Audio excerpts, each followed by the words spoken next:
Hi everyone, how are you doing? Today is part 2 of the All on 4 series, and we're going to talk about what happens in the surgery. Okay, so we've had the consultation, we've gone through the CT scan, how I plan the case from an aesthetic point of view. Today is the day of surgery, and no matter how cool and chilled you are about the treatment leading up to this, everybody is nervous at this stage. Okay, so that is absolutely normal. So a lot of the hard work has already been done. Okay, I've decided pretty much which implants we're going to use, where they're going to go. We've had the temporary denture designed and made. It's ready to go. All the planning has been done.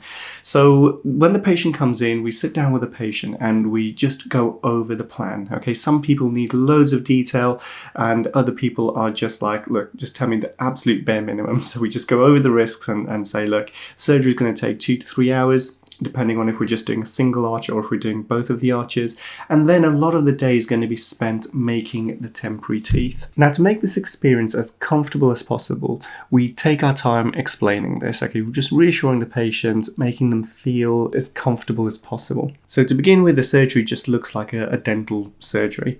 And we'll warm up our anesthetic, we'll put the numbing gel on the gums, and we'll slowly get the patient nice and numb. Okay. The anesthetic takes 10 minutes to work. A lot of dentists will start working too early. So this is the first thing we do, is we'll get the anesthetic in and just give it time to work. I've got a whole bunch of implants all ready to go, okay, in all different shapes and sizes, because even if you've done all the planning in the world, sometimes something unexpected can happen, and it's good to be prepared for every eventuality. Now, as my patient is getting all numbed up and the anesthetic is working, the team around me, we're going to set the room up in surgical drapes, okay? All these green and blue drapes, as if you were in theatre. All of these are sterilized and there's a strict kind of infection control when we're doing implants. This is completely different to a normal dental procedure, even an extraction, where we don't do all of this. You see, when we're doing more complicated work, especially when we're putting something in like an implant or doing bone grafts, tissue grafts, those kind of things, it's really critical that the area is as clean as possible. A misconception is that things are all sterile. Things are sterile in the bags. As soon as we open them up, they're not sterile anymore. And it's important to also understand the mouth is full of bacteria. So all we're trying to do is minimize our risks of any kind of foreign bodies entering while we're doing the surgery, leading to infections. You see, a lot of the procedures we have are to minimize our complications afterwards. Okay, we just want a really easy, straightforward treatment that we can do day in, day out without anybody calling us saying, hey, look, I've got this massive problem. So once the room is all set up and we're all dressed up, ready to go in all of our surgery gear, we'll start the procedure. This is completely painless at this stage. Sometimes our patients will have sedation, which is kind of like a medication we give through the back of the hand. We have hospital sedationists come in and administer this, and this just reduces the anxiety for the patient dramatically. Okay, the patient's almost asleep. If our patient is having sedation, the process is slightly different. We do the sedation first. Our patient will need to bring somebody with them to help them get home. There's this 24-hour period where you really can't do anything other than watch Netflix. But the vast majority of my patients, I'd say, do this without sedation.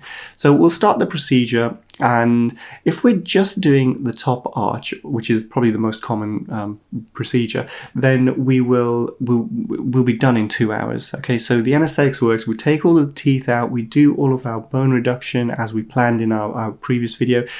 We'll put all of our implants in, they'll be of good tightness, and then we will close up. Okay, that just means stitches. If we're doing top and bottom, then the procedure takes roughly about 3 hours, maybe 3.5, depending on the complexity. So there's really 2 stages to this. There's a surgical stage, okay, where we take the teeth out, we put the implants in, and then there's what we call the prosthetic stage, okay, and that's where we make the temporary teeth. Now remember, we've had temporary dentures already pre-made here. So it's a case of connecting those to the implants which we've already put in. So we put little screws on the implants, we put things which are called prosthetic cylinders so they stick out, and then we cut holes in this denture. and then we fit the denture onto our implants. That's how we do it. If we are just doing a single arch, then I tend to do all of this stuff myself. But if we're doing a top and a bottom set of teeth at the same time, then we'll often call a lab technician in. And here we've got Ashley Burns from Burns Dental Laboratory, and he's helping me convert the top. Okay, so the conversion, all that means is turning a denture into an implant bridge. So the workflow is typically we'll get the top set of implants in, finished, and then I'll mark where the holes need to be. We'll take impressions of the top one, and then our lab technician can start the process of the conversion.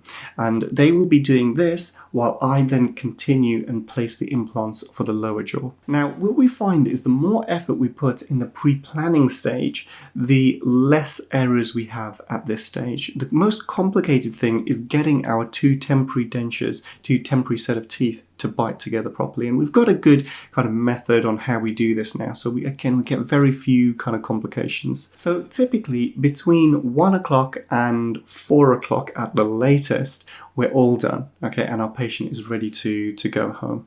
At this stage, they're feeling pretty tired, because believe it or not, sitting in a chair for that long is difficult.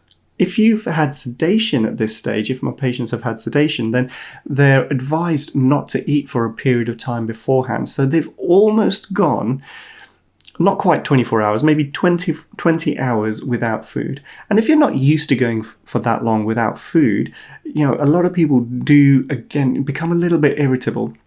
So this whole climax of, you know, showing the patient what they look like is sometimes a little bit subdued, okay? And we've had loads of patients who, they just look, they don't really like the way the teeth look because there's such a dramatic change from where they were. Also, they're tired, they're hangry, and everybody's tired, okay? If you're going down this route, okay, just bear this in mind. What you see in the mirror at the end of treatment may not be exactly what you've envisaged, but have another look the day after and you'll be pleasantly surprised. Now, I've spoken about the feeling of the dentures a lot in previous videos, but I'll just reiterate it. The temporary dentures which go in, or the temporary bridge on the implants, I should say, you know, once that goes in, it is going to feel really thick. It's going to affect your speech. You're going to have a lisp. The feeling is never as good as the look of the thing. Okay, looks-wise, they typically look very nice once they've gone in, but the feeling is often a big change. A lot of the time, patients will ask me, will this lump be here all the time? And the answer is no. With the final set of teeth, that lump will be dramatically reduced. And sometimes you get air flowing over the top of the teeth where the tooth and the gum meet, because there's a gap. If there's not a gap on day one, there will be a gap later on as the gums kind of shrink back.